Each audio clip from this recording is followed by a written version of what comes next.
Yo les gens, salut à tous et assalamu alaikum à tous mes frères et bienvenue sur ma chaîne YouTube. Donc aujourd'hui les gars, on se retrouve pour une nouvelle vidéo sur du Call of Duty Advanced Warfare en mode Domination sur la carte Solar.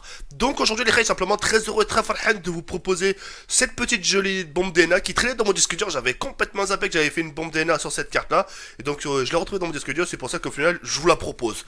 Donc aujourd'hui j'aimerais vous parler d'un sujet qui j'espère vous fera bien réfléchir.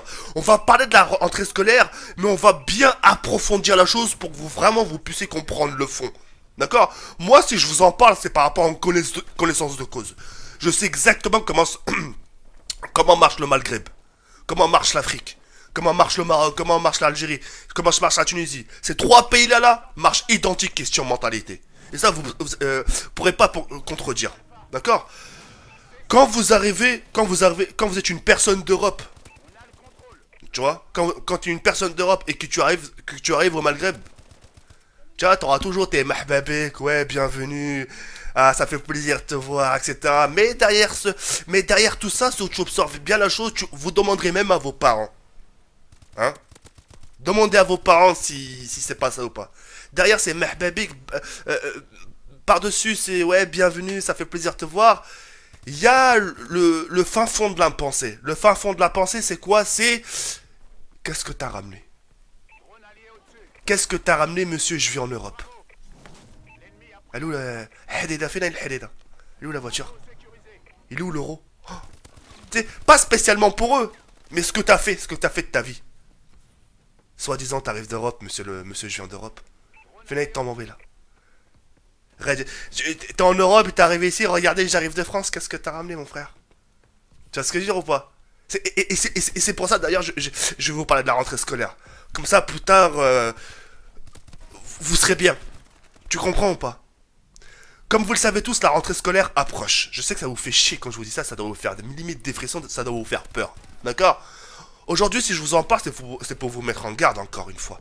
Hein, je sais pas si vous avez vu ma vidéo où je vous parle un peu justement des vacances d'été, etc., etc. Je vous ai dit justement qu'il fallait s'amuser, profiter, se ressourcer, etc., etc. En gros, s'amuser, mais par-dessus tout ça, une remise en question. Alors, il y a souvent qu'il y a des gens qui me disent Kerry, tu parles souvent de remise en question. T'as quoi avec ça? Une remise en question sur soi-même, c'est quelque chose qui est très important. Quelqu'un qui se remet pas en question, c'est peut-être quelqu'un qui est très sûr de lui dans la vie. Qui est sûr de ses choix, qui est sûr de ce qu'il va faire, ça va être toujours bon. Et forcément, de ces cas, tu te prends un mur. Sans que tu t'y attendes, tu vois ce que je veux dire ou pas? Et quand tu te prends un mur sans que tu t'y attendes, ça fait mal. Ça fait très très mal, tu vois ce que je veux dire? Donc c'est pour ça que je dis la remise en question pour les vacances, c'est très très bien. En gros de voir ce qui va pas, ce qui va pas chez soi-même. Tu vois ce que je veux dire? C'est pour ça que je vous ai dit dans une vidéo, les vacances, c'est ce qui sert aussi à créer son plan. En gros, créer une carte au trésor. Tiens, je vais créer mon chemin, je vais passer par-ci. Non, pas ce chemin-là, je l'ai déjà pris, ça m'a créé que des embrouilles. Le chemin droit, je l'ai pris. Ah, le chemin gauche, là, je l'ai pas pris celui-là. On va voir ce que ça va donner. Tu vois ce que je veux dire ou pas? Comme ça, dès que tu crées ton plan en vacances, quand tu arrives sur le secteur français, le sol français, tu mets ton plan en exécution. Tu sais à qui parler, tu sais à qui pas parler. Et faites attention à ce genre de personnes qui vous tapoteront l'épaule et qui vous diront bon Warid, on compte sur toi cette année. Hein. Tu t'assures? Faites attention à ce genre de phrase. C'est une phrase ironique, mais c'est une phrase qui veut tout dire. Zama, vas-y, on compte sur toi pour que tu fasses le clown. Comme ça, tu redoubles encore ton année. Comme ça, tu t'embrouilles avec encore tes parents s'embrouillent entre eux. Qu'est-ce que je vais faire de mon fils? Mon fils, c'est un beau à rien. Tu vois ce que je veux dire ou pas? Et c'est des choses qui vous serviront plus tard, wallah. Parce que vous qui allez toutes les vacances une fois par an, toi qui vas en Algérie une fois par an, toi qui vas en Tunisie une fois par an, toi qui vas au Maroc comme moi une fois par an. Il faut ramener des résultats aussi mon pote. Et là-bas tu peux pas te permettre de te ramener à base de wesh wesh. Parce que là-bas il te direct, il va dire ici c'est pas l'Europe mon frère. Tu vois? Nous on vous voit de ce qui est, nous on voit ce qui se passe là-bas. On voit comment vous nous faites honte là-bas. Tu vois ce que je veux dire, Ova? T'as ramené des résultats, pas des résultats pour eux, mais pour toi-même, tu sais, monsieur, je viens d'Europe, t'as ramené des résultats? Qu'est-ce que t'as ramené? Mis à part, regarde, je viens d'Europe. Qu'est-ce que t'as ramené? Il est où le résultat, mon frère? T'as rien ramené. Et le fait que tu ramènes rien, c'est la chôma. ils te diront, nous on rêve d'Europe, on rêve d'Europe, on rêve de France, on rêve d'Angleterre, on rêve d'Espagne, on rêve de l'Europe, on rêve d'aller travailler, même si on n'a pas de contrat, mais au moins de gagner 50 balles au black par jour. Rien que ça. Ça, c'est notre rêve. Si tu veux pas, si ta place, tu la veux pas, rien que donne-la-nous, viens, on fait un échange. Donne-moi ta chance et laisse-moi la saisir, s'il te plaît. Tu vois ce que je veux dire ou pas? C'est pour ça que j'essaie de vous faire comprendre, voilà, faites une bonne rentrée scolaire. Une fois que vous aurez fait, c'est exactement comme le permis. Le plus chiant, c'est le code. Le plus chiant, c'est le code. Une fois que t'as le code, la conduite tranquille. Parce que tu sais que t'as déjà conduit dans les parkings, etc., etc. L'école, c'est exactement pareil. Le plus chiant, c'est un peu les examens, c'est les contrôles. On va dire, c'est l'année scolaire. Mais une fois que tu feras des stages, etc., etc., 2 semaines école, 2 semaines travail, ça va un peu plus simplifier la chose. Tu sais, le fait que tu sois un peu à l'école, parfois t'es un peu en dehors de l'école, ça veut dire que tu sors, tu vas dans ton lieu de travail, tu travailles dehors, ou bien à l'intérieur du travail. Tu sais, c'est un peu varié. C'est exactement pareil. Vous voyez ce que je veux dire ou pas? Et le fait que si vous travaillez mal à l'école, c'est pas spécialement votre réputation. Ça sera aussi la réputation de votre famille. Que ce soit ici en France, en Europe ou à l'extérieur. Alors, Fatima, ton fils, qu'est-ce qu'il devient? Qui est نجح قرا مزيان بنتي اش غنقول لك ولدي صافي مشى ولدي. Mon fils il est devenu fou. Il se met à la drogue, il travaille mal, il frappe les gens. Je غندير ندير بنتي, qu'est-ce que je vais faire? انا مريض, moi-même je suis malade, je peux pas m'occuper de tout. Vrai ou pas les gars? Véridique ou pas? On a tous une famille comme ça qui, par pure fierté, elles n'oseront pas vous afficher. Par pure fierté. À dire, ah non, mon fils, moi il travaille bien, mon fils. Mon fils, il travaille très très... Alors que c'est tout le contraire. Elle veut juste vous protéger, vous protéger des yeux des gens. Vous protégez des blabla des gens. Parce que c'est là le malheur de dire, oui, mon fils, si elle dit la vérité, oui, mon fils, c'est pas trop ça. Ouais, ils vont dire, regarde cette famille-là, elle vient d'Europe, etc. Et regarde les résultats. Tu vois ce que je veux dire, enfin? Tout ça pour vous faire comprendre, là, prenez-vous en main, faites les choses bien, faites les choses bien dès le début. C'est pas vous faites les choses mal, après vous dites, ouais, c'est bon, je le ferai après. Là, ça sert à rien. Les mecs que vous côtoyez, vos meilleurs sabres, ouais, c'est ma clique, c'est mon sang, c'est mon frère, etc. C'est qu'un passage, ça, c'est de la connerie. Parce que tout au tard, bordel de merde, eux-mêmes feront leur vie. Et quand tu les appelleras mon sang, mon frère, ils t'en diront, ouais, c'est bon, cette époque-là, c'était cool. Mais mon frère, vas-y, voilà, adios amigos. Voilà, j'ai une vie, Khaïm aussi, voilà, j'ai trouvé une femme, ma daronne, elle m'a marié au bled, mon frère. Elle m'a trouvé une meuf au bled, ça y est, c'est fini les conneries. Voilà, j'ai acheté une maison à Casablanca, là. L'autre, tu te diras, ouais, j'ai acheté une maison à Marrakech, tu vois, ils ont investi, tu vois, pendant que toi, tu claquais ton genre, etc., etc. Et ils ont cotisé, tu vois.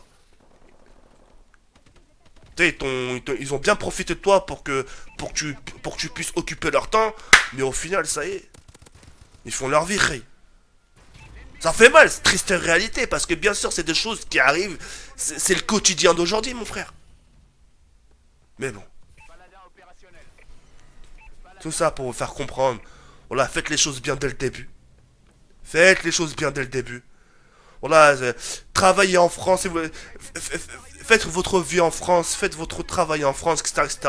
Et pendant vos vacances, une fois que vous avez cotisé, quand vous allez acheter une voiture, vous montrez vos parents à côté de vous. Parce que vos parents d'ici là, ils vont prendre de l'âge. Et vous direz aux gens, regardez, maintenant c'est moi qui ai ma voiture. C'est moi carrément maintenant qui ramène mes parents au bled. Avant, quand j'étais petit, c'est eux qui ont traversé la route d'Espagne ensemble, etc. C'est eux qui me ramenaient. Maintenant, c'est moi qui les ramène. Il y a quoi? Qu'est-ce qu'il y a? Une fierté, mon frère. Tu vois ce que je veux dire ou pas? Et c'est pour ça que je vous dis, on la faites pas les malins. Oh là, il y a beaucoup de gens en Afrique, oh là, qui voudraient avoir votre place. Et ça encore, c'est rien ce que je vous dis. Parce que ça, on va l'aborder dans une autre vidéo encore. Ça, on va l'aborder encore dans une autre vidéo, etc. Et vous allez voir les gens d'Afrique ce qu'ils pensent de nous. Vous allez voir les gens, la façon, malgré que le Maroc ce soit un pays musulman, vous allez voir qu'ils sont encore plus modérés que nous. Ils sont encore plus modernes. Tu vois? Quand tu dis au Maroc à quelqu'un, ouais, il fait pas la salade, tu vas dire, mais qu'est-ce que j'en ai rien à foutre qu'il fasse pas la prière, le mec? C'est mon problème. C'est mon fils. C'est mon frère. C'est mon neveu. C'est entre lui et Dieu, mon frère. Qu'est-ce que tu me racontes, toi? Qu'est-ce que tu viens me parler sur la personne, là, le chétan? Tu veux des coups? Tu veux que je te savate tout de suite? Dès le bon matin? Attention, là. C'est un pays musulman, le Maroc, mais là, ils ont une manière de penser. Certains devraient prendre exemple. Et pareil pour l'Algérie. Hein, moi, je parle du Maroc parce qu'en connaissance de cause, parce que je côtoie le Maroc. Mais. Chaud la gueule. J'espère que vous aurez compris le fond. Bon là, travaillez pour être bien par la suite. Personne vous relèvera. Wallah, personne va vous relever. Personne. Au pire, mettez-vous dans une situation, faites un test. Non, j'y crois pas, tentez popo. Bah, restez une journée dehors. Sortez le matin à 8h du matin. Et vous revenez qu'à 21h le soir. Mais sans manger, sans boire. Hein. Sans manger, sans boire. Vous allez dire, ouais, putain, c'est chaud dehors. C'est chaud la rue. Y a personne. Quand je dis à quelqu'un de sortir, il peut pas sortir parce qu'il révise. L'autre, je suis parti le chercher, il est parti au travail. Tout le monde fait sa vie, mis à part moi. Moi, je galère. Voilà, pour avoir 5 balles, je suis obligé de demander à mon daron, le hachama. Vous voulez ressembler à ce genre de type par la suite? Hein? C'est vous et vous maintenant, hein, là, je vous ai prévenu. Hein, que bonnes vacances scolaires. Bonne rentrée scolaire. Merci encore Explit, bonne rentrée scolaire. Faites bien attention à vous, taffez bien, lâchez pas les fers, lâchez pas le steak, voilà. C'est vous et votre avenir. Voilà, nous, nos parents ont... Ah, ça y est, mon frère, regarde l'état de tes parents. Regardez l'état de vos parents, votre mère, votre père, etc. Regarde, eux, ça y est, ils ont fait leur vie. Ça y est, ben, ils ont plus rien à prouver. Ils ont fait leur vie, ils ont fait des enfants, ils sont partis en vacances, ils vous ont fait grandir, ils vous ont fait manger. Regarde, subhanallah, comment ils vous ont rendu. Ils vous ont rendu des mastodontes, des gros bonhommes. Avec des gros muscles, avec un joli visage. Eux, ça y est, ils ont tout prouvé. Ils sont partis à l'étranger, ils ont dit voilà, il est là mon fils, on a fait des enfants. Voilà notre voiture, on est arrivé pour passer des vacances, voilà. Tout va bien, alhamdoulilah. On a certes pas fait trop l'école, mais au moins on a bossé comme des chiens au final, voilà. Eux, ça, ils ont fait leur vie, ils ont plus rien à prouver. Et votre vie, votre propre vie, c'est pas eux qui va vous la construire. Hein, ils vont pas s'amuser à vous construire une deuxième vie. Vous comprenez? C'est pour ça que c'est pour ça que vos parents parfois, je sais pas si vous l'avez entendu ce genre de phrase, mais vas-y Mehdi ou là je sais pas, peu importe comment tu t'appelles, Benjamin, Mathieu, etc. Mais carbure, on sera pas tout le temps là. Profite tant qu'on est encore en vie. Profite tant qu'on est encore là. L'avenir, on va pas le construire à ta place. Profite, ton apprentissage, profite, mets l'argent de côté. On te demande ni loyer ni rien. L'argent que tu gagnes, les 400 euros que tu gagnes, tu le mets 300 euros de côté. Tu gagnes 300, tu grattes 100. Tu touches 300 euros, tu prends 250 euros et tu grattes 50. T'as besoin de ton paquet de club, ton père va te le payer, tiens. Tiens, limite, ils sont là pour nous, tu sais, mais nous, ça, non, on n'a pas. Non, ça veut pas rentrer. Je- Désolé de vous aborder comme ça. Moi, c'est. Bref, là, vous verrez de vous-même. Demandez à vos parents, moi, je sais pas. Moi, j'ai été élevé à l'ancienne école. Mes parents sont de l'ancienne école. L'ancienne mentalité. L'ancienne génération. J'ai rien dit après. C'est vous et vous. D'accord? Hein, bonne rentrée scolaire. C'était pas comme je vous avais pas prévenu. J'ai fait mon maximum pour vous faire comprendre le fond, etc. Qu'aussi au malgré, pour les gens qui sont maghrébins, etc. Qu'ils attendent aussi des résultats. Et je chauffe avec Bladem, il arrive d'Europe. Et j'ai Boualo, j'ai Helf, au je vois Rani, j'ai France. Mais qu'est-ce qu'on en a à la foutre, j'ai de France? Là, t'as des gens, mon pote là-bas, ils vivent au Maroc. Ils travaillent comme des chiens, ils se tremblent en Porsche Cayenne, mon frère. Vous avez vu les voitures au Maroc? Les voitures au Maroc, vous avez vu ou pas? Les grosses Porsche Cayenne, les grosses BMW, les grosses Mercedes, des grosses Berlines. Toi, t'arrives comme ça, oh, Rani, j'ai France, c'est de la rigolade. C'est pour ça que je vous dis, on a travaillé comme ça, au moins, dès que vous arrivez, vous êtes des bonhommes là-bas. Là, moi, je vous dis, bino, entre toi et moi. Et vous savez qu'au fin fond de vous, c'est de la vérité. Faut juste l'admettre et passer à l'acte. Vas-y, sur ce, rien que prenez soin de vous et c'était un. Vas-y, ciao, bye, c'est merde.